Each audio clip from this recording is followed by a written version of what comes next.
Bien, en esta unidad vamos a ver el tema del MRP. En específico nos vamos a enfocar en el MRP1.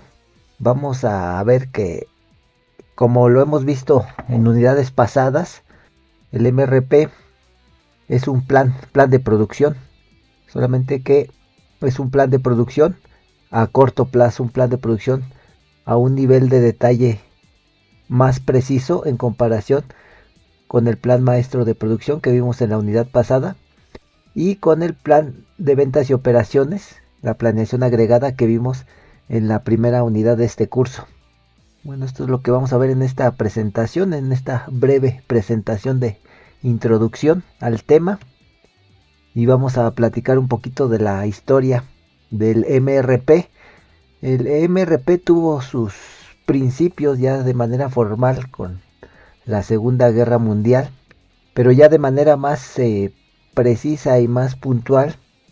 El comienzo lo tenemos en la década de los años 1980, en el siglo pasado, en donde la programación de la producción en los sistemas o en la mayoría de los sistemas de manufactura pasó de sistemas de procesamiento de datos a procesamiento de transacciones en línea. Esto generado por el auge y el desarrollo computacional.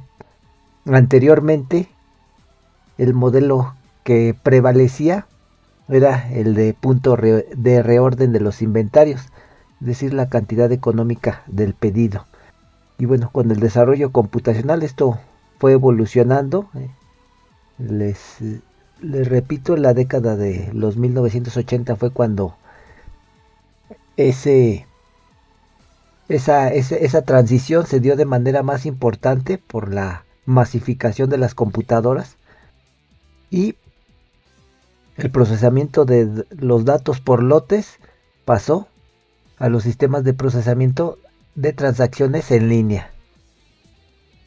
Lo que finalmente dio nacimiento ya de manera formal al MRP, que por sus siglas en inglés es la planeación de requerimiento de materiales.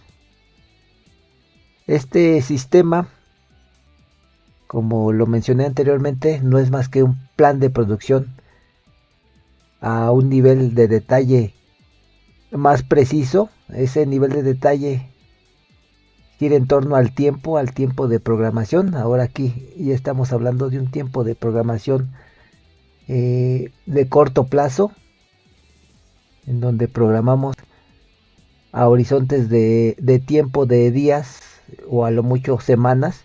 Entonces el MRP es un plan de producción a corto plazo y también es un plan de producción detallado en cuanto a los componentes que se requieren para un producto final. Ya lo vamos a estar viendo en los ejemplos y en las diapositivas siguientes. Bueno, pero el MRP no se ha quedado ahí, ha evolucionado a lo que se conoce como el MRP2, la planeación de los recursos de manufactura.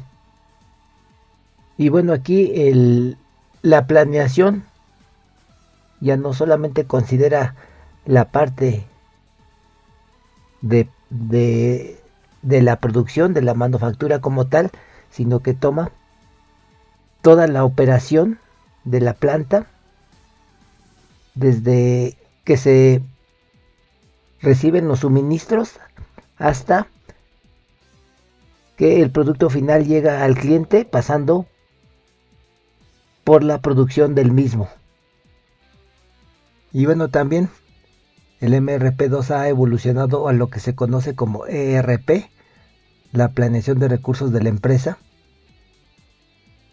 Este ya es un sistema integral en donde se ven involucrado no solamente la parte operativa de la empresa, sino ya todos los departamentos de la empresa de manera integral. Y este sistema es el que prevalece en las empresas de tamaño de mediano a grande. Cabe mencionar que este sistema pues se ha visto eh, en gran medida beneficiado por el desarrollo de los softwares que existen actualmente para la gestión y la planeación de los recursos de la empresa. Entonces seguramente en su actividad profesional pues se van a encontrar y van a tener que convivir con este tipo de softwares. Hablamos por ejemplo de la empresa SAP, eh, también la empresa Oracle, que son las principales suministradoras de softwares que nos van a ayudar a gestionar de una manera eh, semiautomatizada hasta casi automatizada la gestión de la operación en una empresa. Bueno, el MRP, hablamos del MRP1, se puede definir como el método lógico y fácil de entender para abordar el problema de determinar el número de piezas, componentes y materiales necesarios para producir cada pieza final. MRP también proporciona un programa para especificar cuándo hay que producir o pedir estos materiales, piezas y componentes.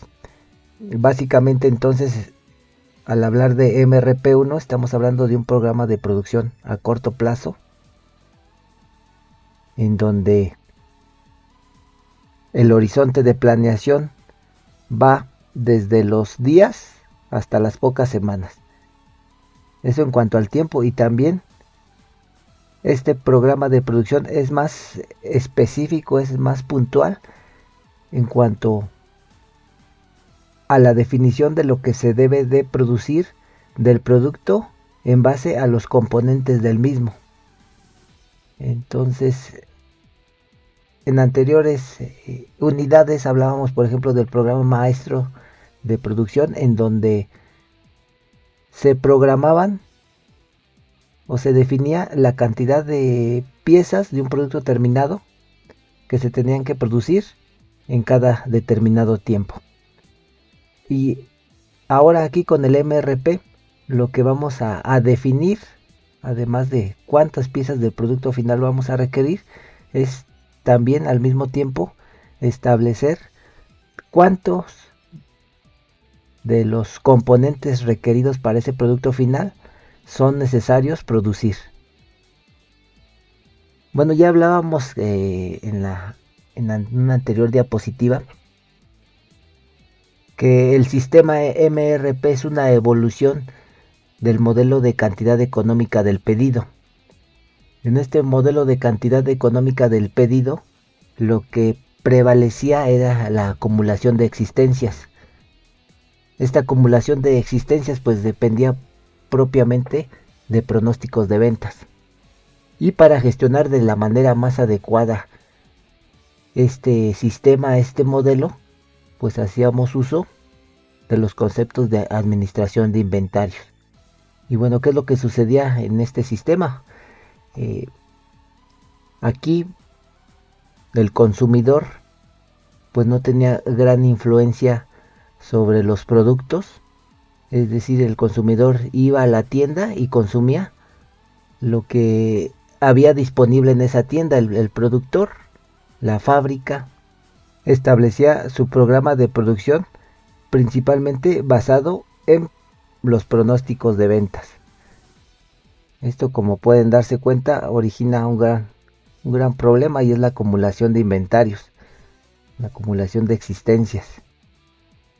Por lo que fue necesario que este sistema evolucionara y cambiara, y para evitar precisamente esa acumulación de existencias, esa acumulación de inventarios, se originó o dio pauta a que la producción dependiera más de los pedidos de los clientes y ya no tanto de los pronósticos.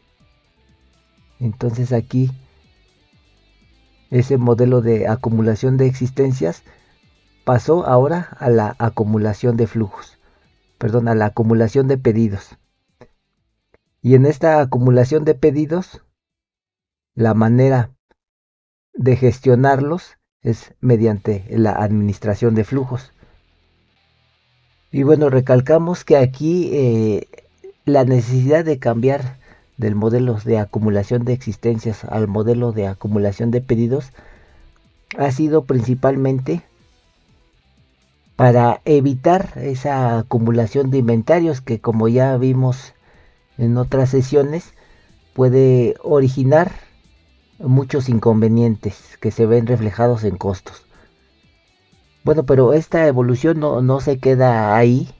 La administración de flujos evoluciona a algo más, que es lo que se verá en la siguiente unidad, que es el sistema justo a tiempo,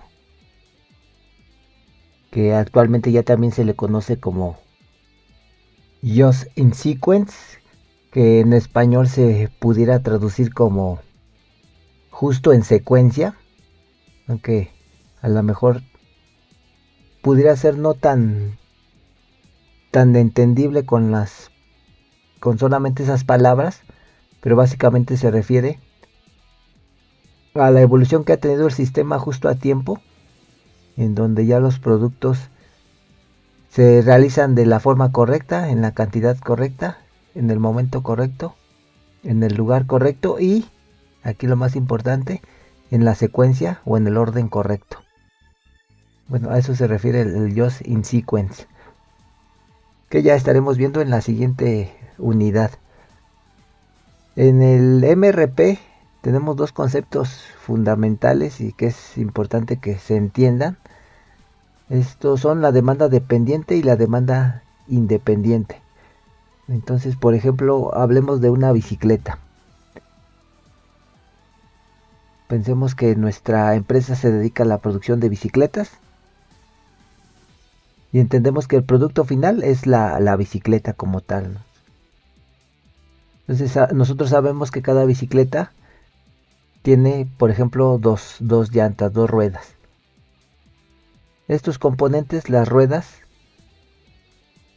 van a depender del número de bicicletas que se deseen producir.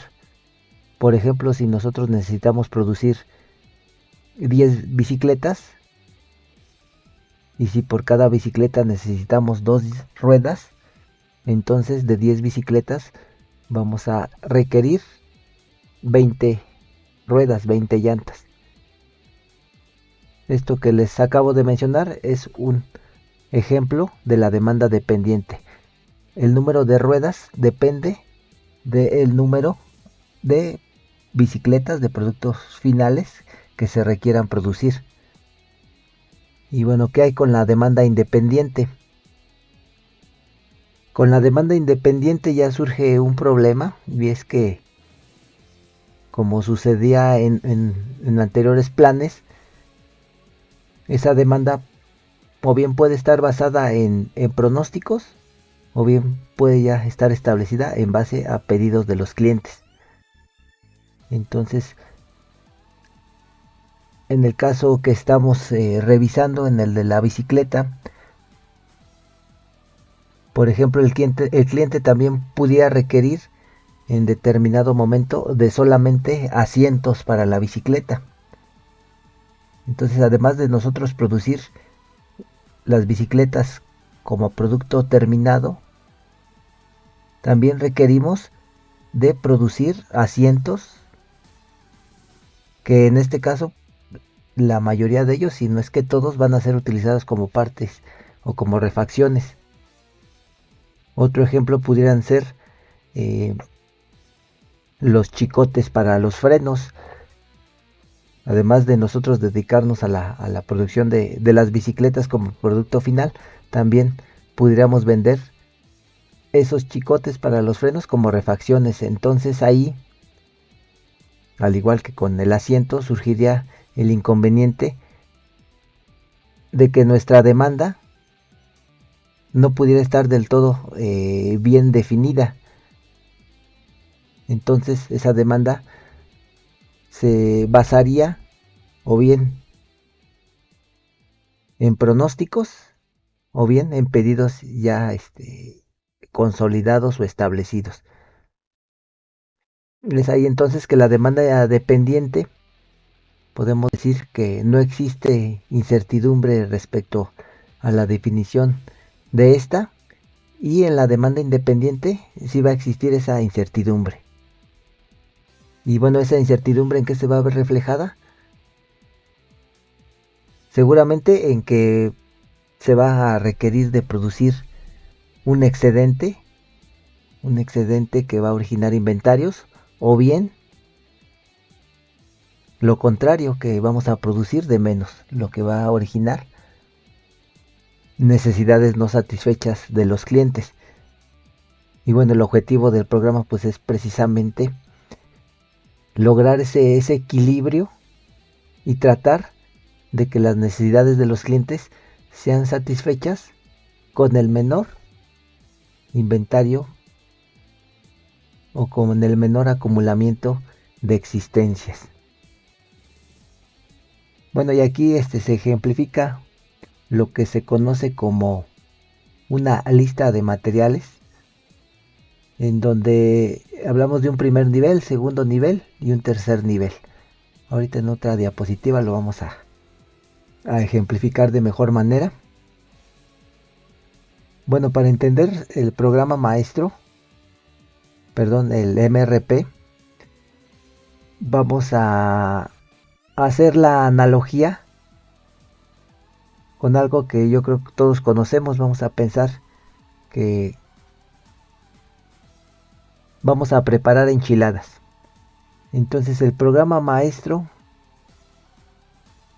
vamos a tener diferentes conceptos: programa maestro, lista de materiales, trayectoria del proceso, requerimiento bruto, requerimientos netos, tiempo de espera, liberación planificada del pedido. Bueno, todos estos conceptos relacionados con la situación en la analogía, el programa maestro pues sería el menú enchiladas, platillo enchiladas. La lista de materiales pues serían la lista de ingredientes que se requieren para elaborar el menú, en este caso para elaborar las enchiladas. La trayectoria del proceso constituiría la receta, el procedimiento para hacer las enchiladas. El requerimiento bruto estaría definido por el total de los ingredientes para esas enchiladas. En los requerimientos netos estarían los ingredientes necesarios, pero ya quitándole los ingredientes que ya tuviéramos a la mano. Entonces, por ejemplo, si nuestro platillo de enchiladas es para, pensemos, 6 personas, 6 porciones, y en la lista de ingredientes nos piden, por decir algo, 1 kilo de tomates, y nosotros en el refrigerador ya tenemos medio kilo, pues solamente van a ser necesarios otro medio kilo para completar lo que requerimos. Entonces esto es a lo que se refiere requerimientos netos. Tiempo de espera, pues involucra el tiempo total de la elaboración del menú. Aquí se incluye desde que se preparan los ingredientes, desde a lo mejor desde que se van a comprar a la tienda, hasta a lo mejor también incluimos el lavado,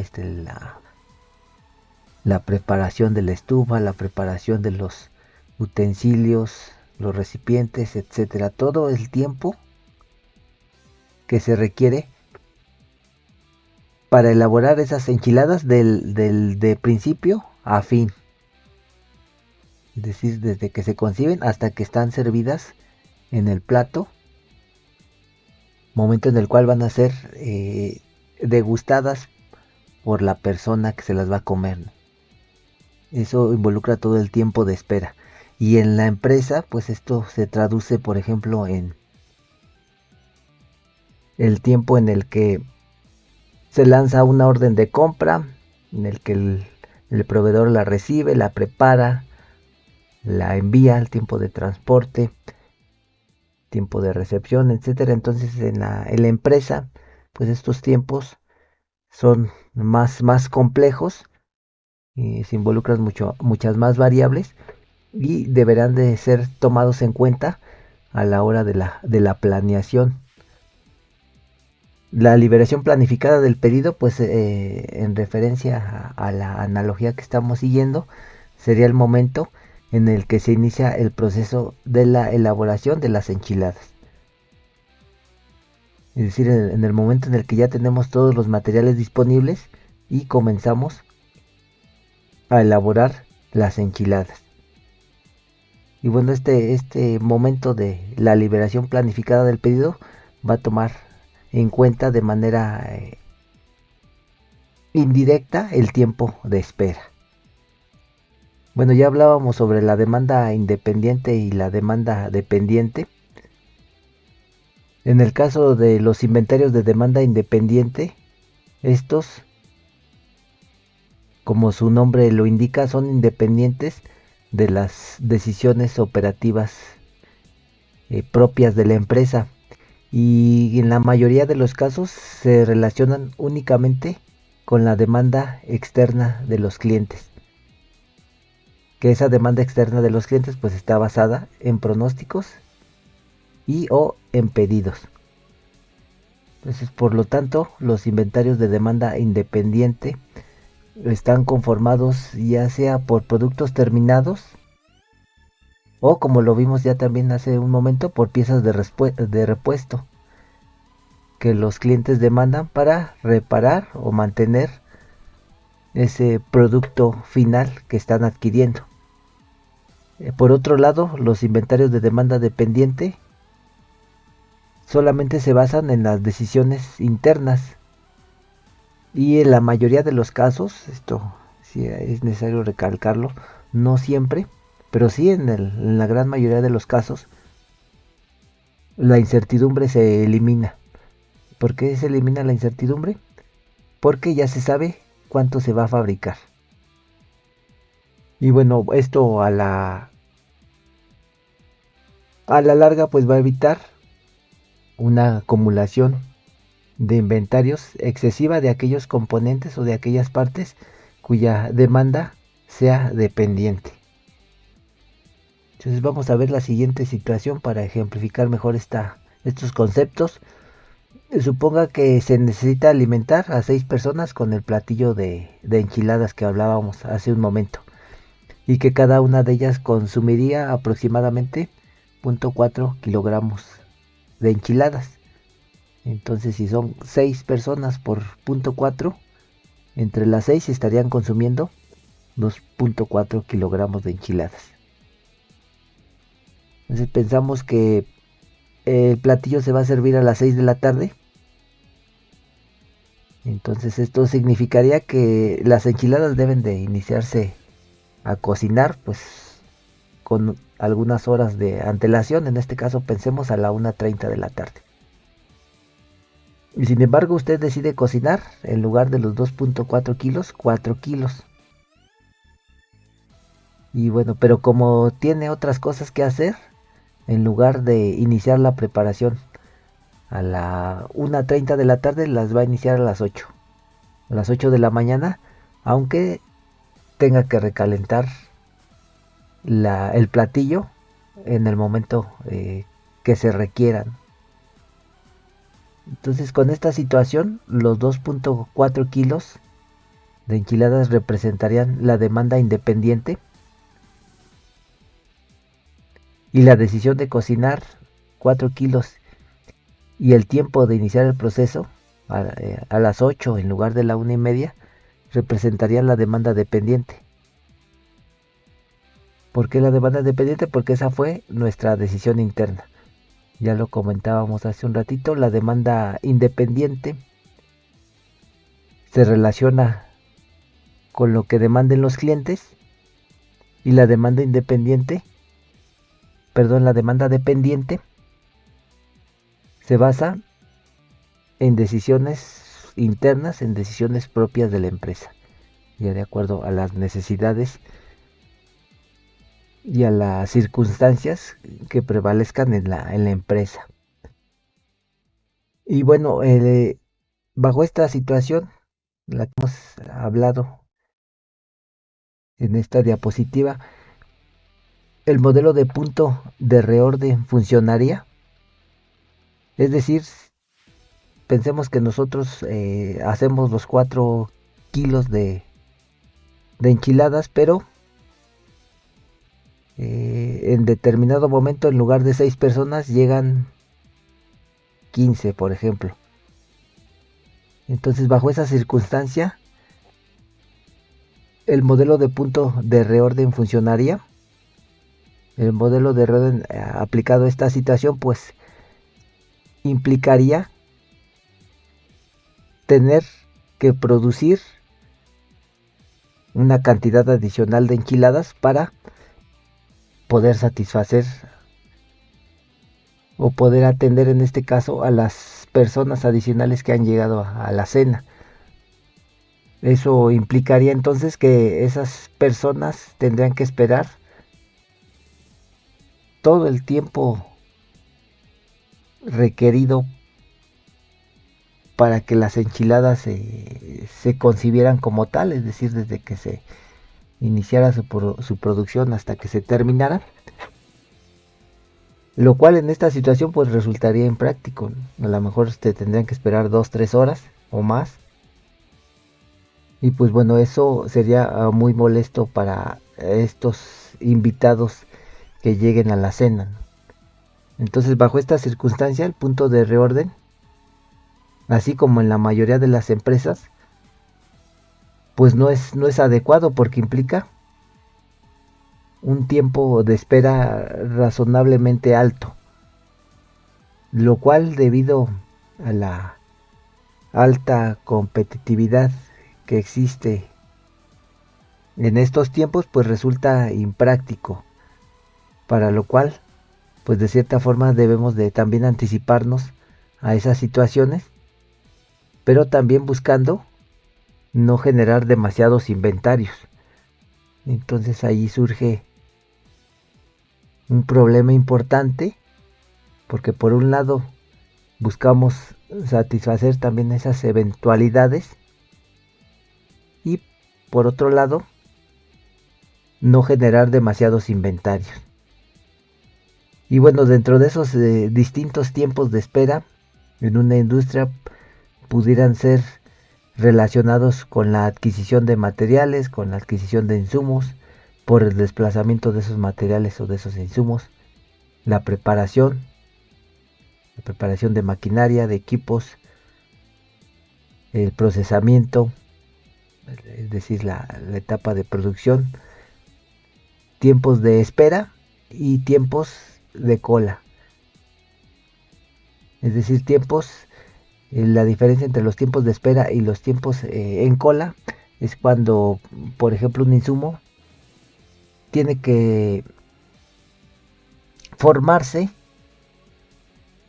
antes de pasar a una siguiente operación, debido a que esta operación está ocupado o está ocupada con otra actividad. Entonces ahí tiene que esperar, en este caso esperar y formarse y hacer cola para ser procesado. Entonces también este tiempo debería de ser considerado a la hora de elaborar el plan,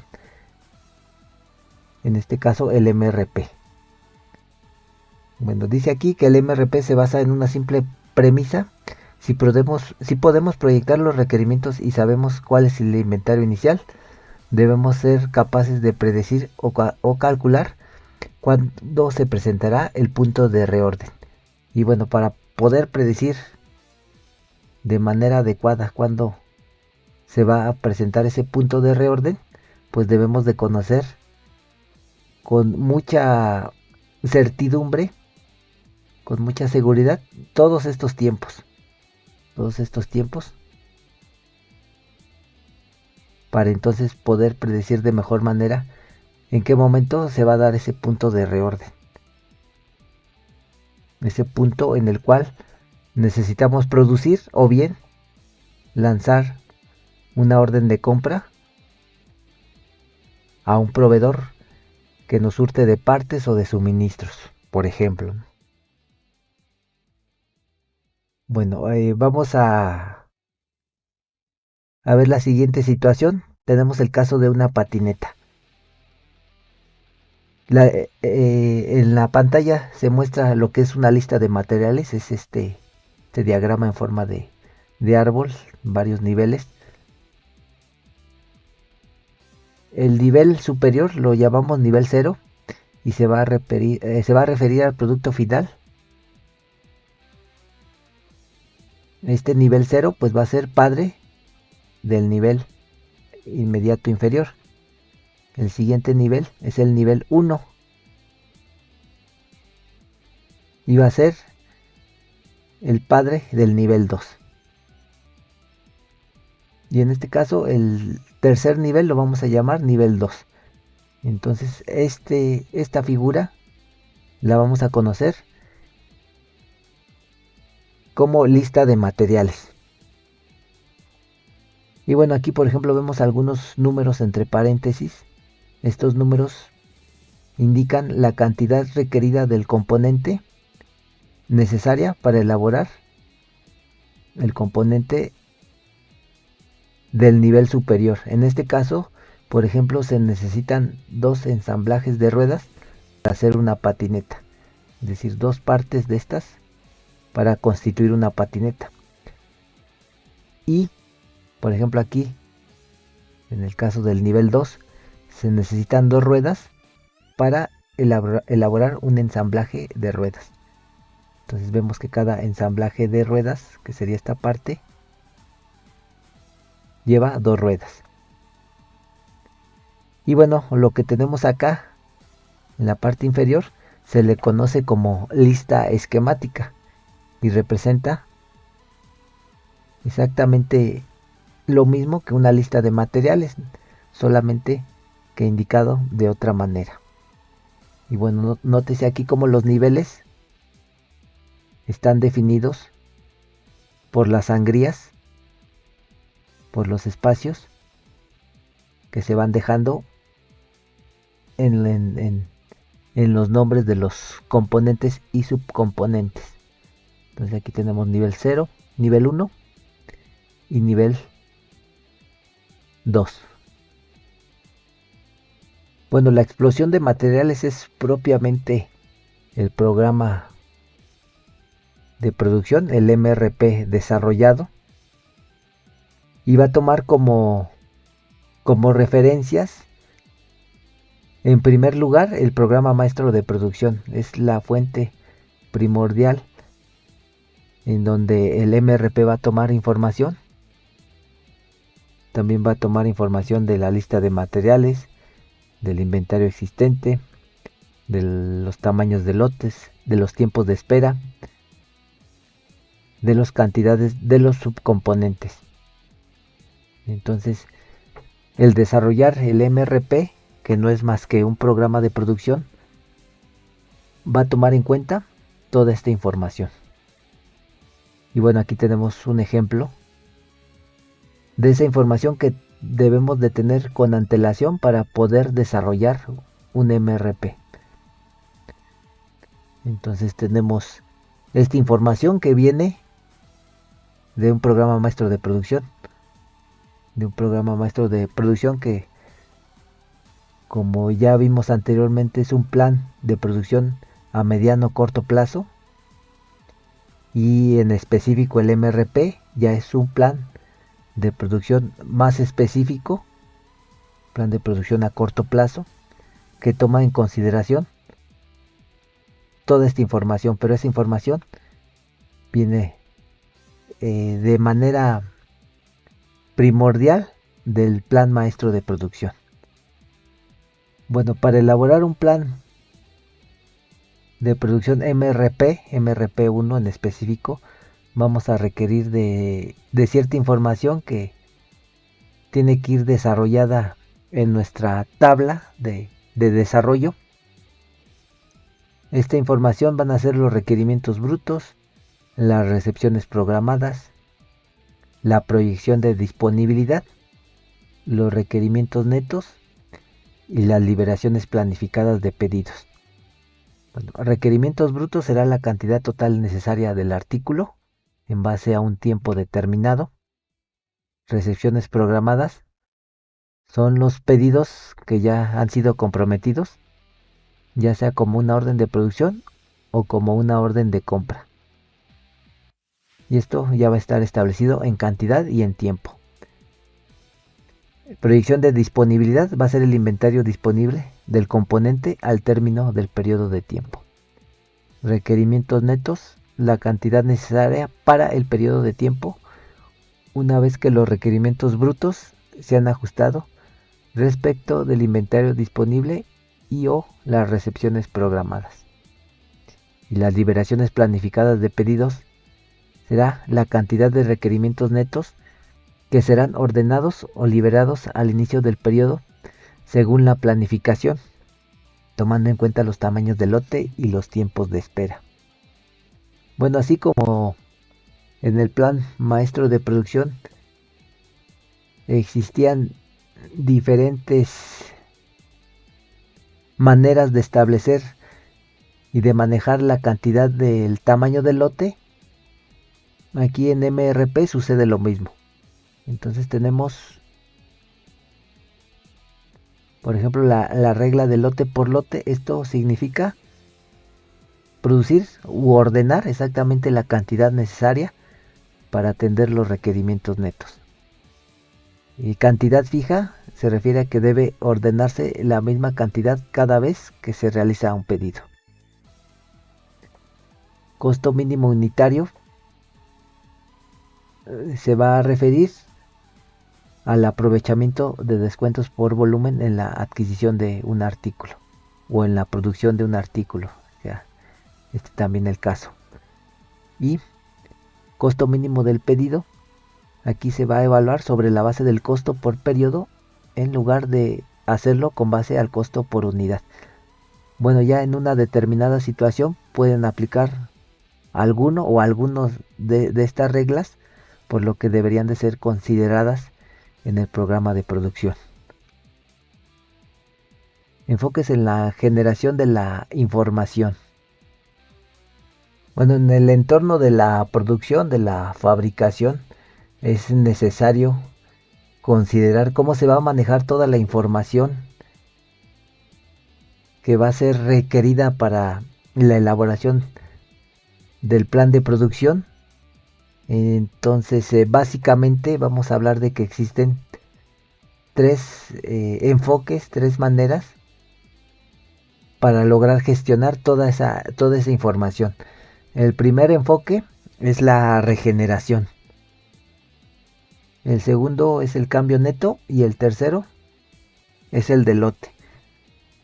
Entonces el de regeneración es un proceso que implica tomar toda la información necesaria, tomada del plan maestro de producción, de datos de inventario, de la lista de materiales, etcétera, y realizar la totalidad de los cálculos.